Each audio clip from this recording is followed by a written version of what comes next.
স্বাগত বন্ধুরা, উত্তরণ ইউটিউব চ্যানেলে আমার দ্বাদশ শ্রেণীর স্নেহভাজন শিক্ষার্থী বন্ধুদের স্বাগত জানাই। তোমাদের যে সেমিস্টার 3 পরীক্ষা আগামী সেপ্টেম্বর মাসে হতে চলেছে, সেখানে তোমরা প্রত্যেকেই জানো যে বাংলা বিষয়ে তোমাদের যে পাঠ্য কবিতা আছে, দুটি কবিতা, সেটা হচ্ছে অন্ধকার লেখাগুচ্ছ 14 এবং দিগ্বিজয়ের রূপকথা, এবং একটি আন্তর্জাতিক কবিতা আছে তার সঙ্গে। আজকে পড়ব অন্ধকার লেখাগুচ্ছ 14, যেটি শ্রীজাত বন্দ্যোপাধ্যায় বিরচিত। তোমরা প্রত্যেকেই জানো যে আধুনিক বাংলা কবিতার যে নানা ঐতিহ্য ও ঘরানা আছে, শ্রীজাত বন্দ্যোপাধ্যায় হলেন তার সফল উত্তর সাধক এবং বহুমুখী প্রতিভার অধিকারী। কখনো তিনি কবি, কখনো ঔপন্যাসিক, কখনো কথাকার, গীতিকার, সঞ্চালক, সম্পাদক হিসেবে বাঙালিকে সমৃদ্ধ করেছেন। অন্ধকার লেখাগুচ্ছ কাব্যগ্রন্থের যে 14 সংখ্যক কবিতাটি তোমাদের যে পাঠ্য, ইতিপূর্বে আমরা সেই প্রথম পর্বে কিছু গুরুত্বপূর্ণ প্রশ্ন তুলে ধরেছি।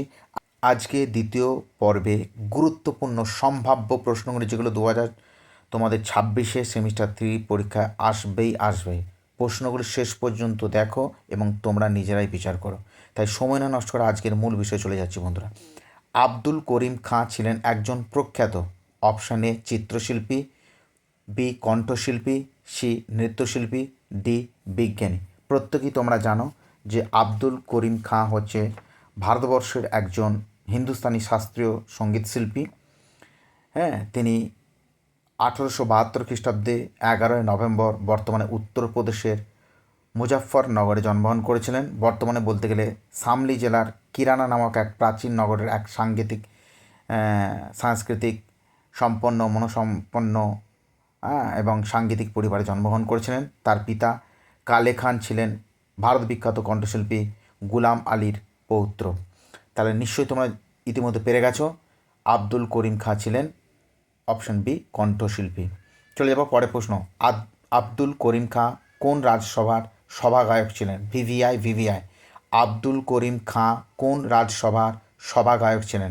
Option A Baroda, option B Meerut, option C Poona, option D Mahishur. তোমাদেরকে বলে রাখি, এই কবি পরিচিতি থেকেও কিন্তু কোনো প্রশ্ন আসবে। কবি, কোনো ঔপন্যাসিক, তোমাদের যে পাঠ্য আছে লেখকদের কিন্তু জীবনীগুলো, তাদের সাহিত্য জীবন, কর্মজীবনগুলো একটু তোমাদেরকে দেখে যেতে হবে। ওখান থেকে প্রশ্ন আসবেই বন্ধুরা। প্রশ্নটি খুবই গুরুত্বপূর্ণ। আব্দুল করিম খাঁ কোন রাজসভার সভাগায়ক ছিলেন?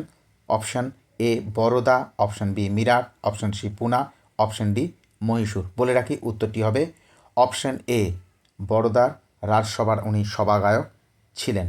চলে যাব পরবর্তী প্রশ্ন। আব্দুল করিম খাঁ কত সালে জন্মগ্রহণ করেছিলেন? অপশান এ 1870 খ্রিস্টাব্দে, অপশান বি 1871 খ্রিস্টাব্দে, অপশান সি 1872 খ্রিস্টাব্দে, অপশান ডি 1873 খ্রিস্টাব্দে। কিছু পূর্বেই আমি উল্লেখ করে দিলাম বা আলোচনা করলাম যে আব্দুল করিম খাঁ কিন্তু উত্তরপ্রদেশের পশ্চিমে মুজফ্ফরনগরে জন্মগ্রহণ করেছিলেন। যদি বর্তমানে যেটি শামলি জেলার কিরানা নামক এক প্রাচীন নগরে সাংস্কৃতিক এবং সাংগীতিক পরিবারে জন্মগ্রহণ করেছিলেন। সালটি মনে রাখবে, সেটা হবে অপশান সি 1872 খ্রিস্টাব্দে 11ই নভেম্বর। চলে যাব পরের প্রশ্ন। আব্দুল করিম খাঁ কোন ঘরানার স্থপতি ছিলেন? ভিভিআই। প্রশ্নটি আসার সম্ভাবনা প্রবল, ভালো করে দেখে যেও। Option A Gwalior, option B Jaipur, option C Bishnupur, option D Kirana. বলে রাখি বন্ধুরা, ঘরানা বলতে প্রাচীন ভারতীয় যে সঙ্গীত, শাস্ত্রীয় সঙ্গীত, সেই শাস্ত্রীয় সঙ্গীতে গুরু শিষ্য পরম্পরা এক যে শৈলী, সেই শৈলীকে সমৃদ্ধ করেছিল বিভিন্ন ঘরানা। প্রাচীনতম ঘরানা হচ্ছে ভারতের গোয়ালিয়র, তারপরে জয়পুর, তা কখনো আগ্রা, কখনো কিরানা, কখনো বিষ্ণুপুর হচ্ছে বাংলার ঘরানার অন্যতম একটি ঘরানা, এবং গোয়ালিয়র হচ্ছে ভারতবর্ষের প্রাচীনতম ঘরানা। কখনো খেয়াল, কখনো গজল, কখনো দাদরা, কখনো টপ্পা, ঠুমরি ইত্যাদি ঘরানাগুলোর জন্য প্রসিদ্ধ। আব্দুল করিম খাঁ কিন্তু কিরানা ঘরানার ধারক ও বাহক ছিলেন। তাহলে উত্তর হবে অপশান ডি, কিরানা ঘরানার স্থপতি ছিলেন। চলে যাব পরবর্তী প্রশ্নে। চলে এলাম বন্ধুরা পরবর্তী প্রশ্ন। ভিভিআই খুবই গুরুত্বপূর্ণ। কবি শ্রীজাত কত সাল থেকে বাংলা সিনেমার জন্য গান লিখছেন? এখনও লিখে চলেছেন। অপশানগুলো দেখে নাও। 2010, option B 2012, option C 2021, option D 2023। আমি কিছুক্ষণ আগেই বললাম যে উনি কবি, ঔপন্যাসিক, গীতিকার, সঞ্চালক, সম্পাদক এবং কথাকার। বিভিন্ন বাংলা সিনেমা চলচ্চিত্রে গান লিখেছেন, এখনও লিখে চলছেন। তন্মধ্যে গান লেখা শুরু করছেন বাংলা সিনেমার জন্য, চলচ্চিত্রের জন্য, সেটা অপশান এ 2010 সাল। প্রথম তার সিনেমা হচ্ছে 033, অটোগ্রাফ প্রভৃতি সিনেমায় গান লিখে উনি তার গীতিকারের জীবন শুরু করেছিলেন। তাছাড়া উড়োচিটি, চ্যাপলিন, অবশেষে, চারুলতা, একলা আকাশ, বিভিন্ন বাংলা সিনেমাতেও উনি গান লিখেছেন, চাঁদের পাহাড়তেও। তাহলে হবে অপশান এ 2010। পরে প্রশ্ন, কোন সিনেমার গীতিকার ছিলেন শ্রীজাত? এ শত্রু, বি পাগলু, সি সাথী, ডি আলো। উত্তরটা প্রত্যেকেই জানো। কোন সিনেমার গীতিকার ছিলেন শ্রীজাত? এর উত্তর হবে অপশান এ শত্রু গীতিকার ছিলেন। তিনি বহু বাংলা চলচ্চিত্রে, সিনেমায় গীতিকার ছিলেন, গান লিখেছেন, লিখে চলছে। তার মধ্যে টনি, কবির, খাদ, চাঁদের পাহাড়, মিশর রহস্য, বিশেষ উল্লেখযোগ্য মিশর রহস্যের বালির শহর, এই গানটির গীতিকার হিসেবে উনি 2014 সালে ফিল্মফেয়ার অ্যাওয়ার্ডে ভূষিত হয়েছিলেন। চলে যাচ্ছি পরবর্তী প্রশ্ন। পণ্ডিত মানস চক্রবর্তী সম্পর্কে শ্রীজাতর কে হয়? এ কাকা, বি মামা, সি দাদা, না ডি দাদু। বলে রাখি, পণ্ডিত মানস চক্রবর্তী হচ্ছেন ভারতীয় শাস্ত্রীয় সঙ্গীতের একজন অন্যতম কণ্ঠশিল্পী, সঙ্গীতশিল্পী। তিনি বিশেষত কোটালি ঘরানার ধারক এবং বাহক তিনি ছিলেন। তারাপদ চক্রবর্তীর সুযোগ্য পুত্র। ঠুমরি, দাদরা, খেয়াল, টপ্পা প্রভৃতির জন্য তিনি প্রসিদ্ধ। এই সম্পর্কে হচ্ছেন শ্রীজাতর কে মামা। মনে রাখবে তাহলে বন্ধুরা, অপশন বি মামা। চলে এলাম পরবর্তী প্রশ্ন। ভিভিআই পঠিত কবিতাটি অন্ধকার লেখাগুচ্ছ এর যত সংখ্যক কবিতা। আসলে এখানে প্রশ্নটা করা হয়েছে যে সেমিস্টার 3-তে তোমাদের যে কবিতাটি পাঠ্য আছে, শ্রীজাত বন্দ্যোপাধ্যায় রচিত যে অন্ধকার লেখাগুচ্ছ কাব্যগ্রন্থ, সেই কাব্যগ্রন্থ তোমরা প্রত্যেকেই জানো যে 50টি কবিতা আছে। আবার রিপিট করছি, অন্ধকার লেখাগুচ্ছ কাব্যগ্রন্থে মোট 50টি কবিতা আছে। তন্মধ্যে 14 সংখ্যক কবিতাটি তোমাদের উচ্চ মাধ্যমিক পর্ষদ থেকে যেটা দেওয়া হয়েছে তোমাদের পাঠ্য, সেটা মনে রাখবে 14 সংখ্যক কবিতা যেটা তোমরা পড়ছো। তাহলে মনে রাখবে অপশান কোনটা হবে? Option A 12, option B 13, option C 14, option D 15। তাহলে উত্তর নিশ্চয়ই পেরে গেছো, অপশান সি 14। চলে যাব পরবর্তী প্রশ্ন। প্রশ্নটি খুবই খুবই গুরুত্বপূর্ণ, আসার সম্ভাবনা প্রবল সেমিস্টার 3-তে। অন্ধকার লেখাগুচ্ছ 14 কবিতাটি কোন রসে রচিত? তোমরা জানো যে সাহিত্যে রস একটা বিরাট প্রধান একটা অঙ্গ বলতে পারো, যে উপাদান বলতে পারো। রস ছাড়া কাব্য, সাহিত্য, গল্প, কবিতা মূল্যহীন, প্রাণহীন। 9 প্রকার রস আছে: শৃঙ্গার রস, করুণ রস, হাস্যরস, রৌদ্র রস, বীর রস, শৃঙ্গার রস। তার মধ্যে কোন রসে রচিত এই তোমাদের যে অন্ধকার লেখাগুচ্ছে যে মোট 50টি কবিতা আছে, তার মধ্যে যে 14 সংখ্যক কবিতাটি তোমাদের পাঠ্য, সেটি কোন রসে লেখা হয়েছে? এ হাস্যরস, বি করুণ রস, সি রৌদ্র রস, ডি শৃঙ্গার রস। প্রত্যেকেই পারবে আশা করি। উত্তরটা হবে অপশান সি রৌদ্র রস। চলে যাব পরের প্রশ্ন। ভিভিআই প্রশ্নগুলো অবশ্যই খাতায় টুকে রাখো।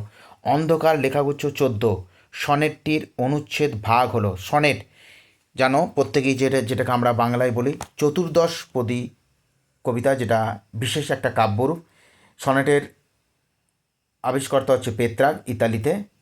সাধারণত সনেট পয়ার এবং অমৃতাক্ষর ছন্দে রচিত হয়। প্রথম 8টা লাইনকে বলা হয় অষ্টক এবং পরের 6টা লাইনকে বলা হয় শতক। প্রথম 8টা লাইনকে অষ্টক বলা হয় এবং পরের 6টা লাইনকে শতক বলা হয়। তাহলে এখানে অনুচ্ছেদের ভাগগুলি কীরূপ বলে রাখি বন্ধুরা। বাংলা সনেটের বা চতুষ্পদী কবিতার, চতুর্দশপদী যে কবিতা আবিষ্কারক, সেটা আমি বলবো মাইকেল মধুসূদন দত্ত। চতুর্দশপদী কবিতার বৈশিষ্ট্য হচ্ছে 14টা লাইন থাকবে এবং 14টা লাইনে কিন্তু অক্ষর সংখ্যা থাকবে 14টা। তাই তোমাদের যে টেক্সট বই যদি থাকে সেটা দেখে নেবে। অন্ধকার লেখক যে 14 সংখ্যক কবিতাটা আছে সেটা সনের জাতীয়, 14টি লাইন আছে এবং প্রত্যেকটা লাইনে 14টি করে অক্ষর আছে। প্রথম যে 4টে লাইন আছে, প্রথম যে 4টে লাইন, তারপর আবার 4টে লাইন, তাহলে প্রথম যে 8টা লাইন আছে সেটাকে বলা হয় অষ্টক এবং পরবর্তীকালে 6টা লাইনকে আমরা শতক বলি। তাহলে বিন্যাসটা কীরকম? Option A 4+4+4+2, option B 4+2+3+5, option C 6+4+4, option D 9+1+4। একদমই না, উত্তরটি হবে 4+4 অষ্টক এবং লাস্টের 6 4+2 শতক। তাহলে অপশন এ উত্তর হবে 4+4+4+2।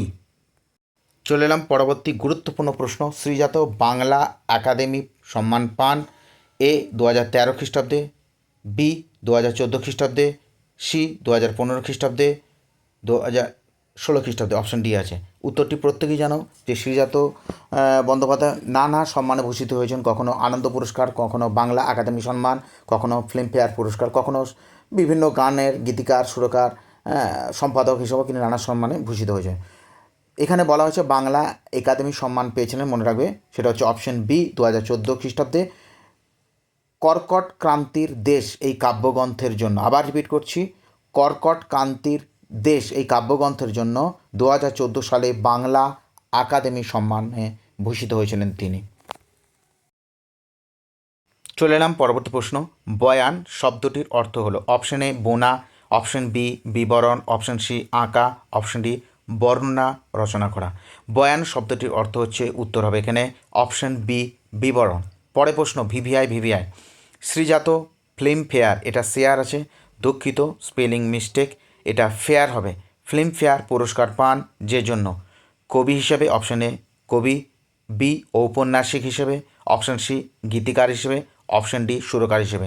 কিছুক্ষণ আগেই বললাম নানা সম্মান প্রাপ্তি ঘটেছে তার জীবনে, কখনো আনন্দ পুরস্কারে, কখনো বাংলা একাডেমি সম্মান, কখনো ফিল্মফেয়ার পুরস্কার। ফিল্মফেয়ার পুরস্কার পেয়েছিলেন উনি 2014 সালে, সেটি হচ্ছে মিশর রহস্য এই বাংলা চলচ্চিত্রে বালির শহর গানটির গীতিকার হিসেবে। তাহলে উত্তর হবে অপশন সি গীতিকার। পরে প্রশ্ন তারা ভরা আকাশের নিচে উপন্যাসটির রচয়িতা এ শ্রীজাত, বি শঙ্খ ঘোষ, সি সুবোধ সরকার, সি ডি শ্রীলা বন্দ্যোপাধ্যায়। বলে রাখি অপশন ডি শ্রীলা বন্দ্যোপাধ্যায় হচ্ছে শ্রীজাত বন্দ্যোপাধ্যায়ের মায়ের নাম। তাহলে এখানে তারা ভরা আকাশের নিচে প্রত্যেকেই জানো, উত্তরটা হবে অপশান এ শ্রীজাত বন্দ্যোপাধ্যায়, যেটি 2019 সালে প্রকাশিত হয়েছিল। এছাড়া শালিমারের সংজ্ঞা 2017 সালে তার বিখ্যাত একটি উপন্যাস, যেটি 2017 সালে প্রকাশিত হয়েছিল। তারপরে তারা ভরা আকাশের নিচে 2019 সালে এবং বৃক্ষ অনুবাদক 2020 সালে। চলে যাচ্ছি পরবর্তী প্রশ্ন। নিচের যে পত্রিকাটি শ্রীজাত সম্পাদনা করেছেন, বিভিন্ন পত্রিকারও তিনি সম্পাদক ছিলেন, কখনো প্রথমা, কখনো এবং সমুদ্র, কখনো ভাষানগর, কখনো কৃত্তিবাস। তাহলে এখানে অপশানে আছে option A Bandhan, B Shatabhisha, option C Krittibas, option D Ananya. তাহলে উত্তর প্রত্যেকেই জেনে গেছো, অপশান সি কৃত্তিবাস এই পত্র পত্রিকাটির উনি সম্পাদনা করেছেন নানা সময়ে। তাহলে অপশান সি কৃত্তিবাস। প্রশ্নগুলি খুবই গুরুত্বপূর্ণ। আজকে তাহলে এই পর্যন্ত থাক বন্ধুরা, ভালো থেকো, সুস্থ থেকো। ভালো লাগলে প্রশ্নগুলো অবশ্যই একটি লাইক এবং সাবস্ক্রাইব করে যাবে।